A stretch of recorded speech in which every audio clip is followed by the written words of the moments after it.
嘿，我是阿西。今天的主题是如何活出自己。这个主题无论在东方或西方，都是普遍人们喜欢谈论的主题。如何活出你的自我？如何活出你的人生？通常问这个问题的人，多半是因为日复一日的无聊生活，或是因为生活上遭遇了某些挫折，或者因为得不到你想要的东西，所以感到人生失去了目标。说到底，其实你想问的是，我如何才能获得真正的快乐，对吗？所以你为了获得这份快乐而跑去追求某种自我。我们从两个部分来看。第一个部分，以表象的层面来看，我会说这是徒劳无功的，因为你根本不知道你真正的样子，所以你才会想寻求某种替代品。那个东西就是自我，它就像某个面具一样。而每一种自我的最终目的，就是为了迎合这个人类社会，借此满足你的某些欲望，也许让你赢得名声，让你赢得权力，让你赢得金钱，让你赢得关系，让你赢得性，或让你赢得其他1000种东西。所以你会看见全世界的人都在戴着面具，这是一个非常诡异的现象。从另一个方面来看，这些社会价值观也毁了你。你为了获得那些知识家与权威的认同，而强迫你自己戴上一个虚假的面具，但是结果你真的快乐了吗？无论你戴上多少面具，赢得了多少东西，那些始终都是他人给你的。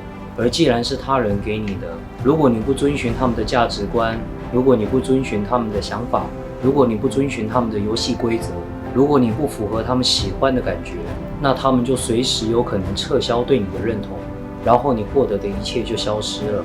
因为那些本来就不是属于你的东西，你又再度成为毫无价值的人。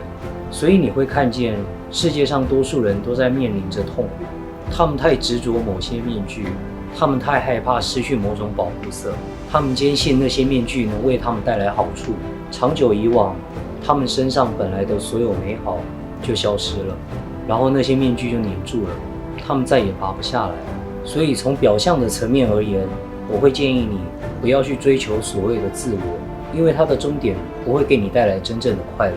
接下来第二个部分，从核心的层面来看，我会说你的目标是正确的，因为当你能够问出这个问题，就代表你已经感到某种局限性，你想要摆脱某种你无法言喻的东西。就这点而言，你已经超越了99.9%的你。虽然所谓的自我只是一个幻象，但是在你理解这点之前，你必须先彻底的经历它，你必须先得到强烈的自我，比任何人都更加强烈的自我。因为如果你尚未拥有它，你要如何抛弃它呢？你只能抛弃你拥有的东西。所以如果你真的想活出你的自我，那只要专注于你的欲望就足够了。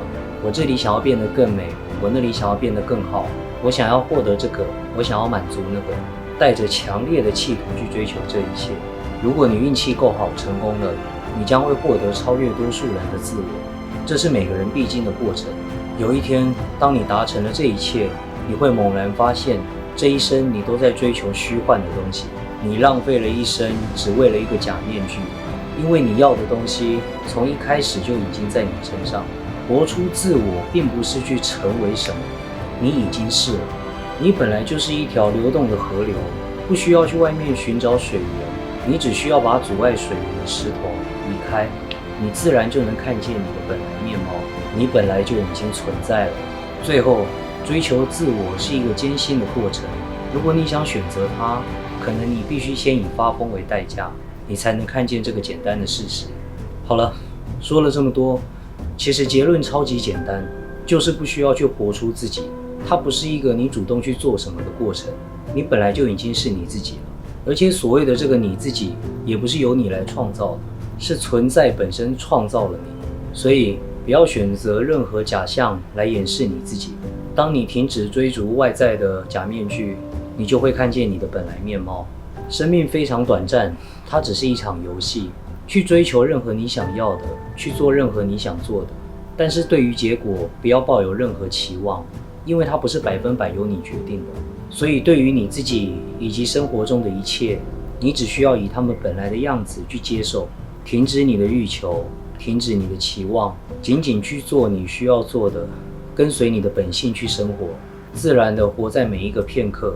有一天你会来到一个点，在那个点上，你所有的枷锁会剥落，然后你就会看见你所寻找的东西。今天的内容如果对你有帮助，就拿去做参考；如果对你没有帮助，就把它丢垃圾桶吧。不要相信我说的话，除非你亲身体悟并验证它。你才是自己的老师，你才是自己的光。下次见喽，拜。Is it too good to be true?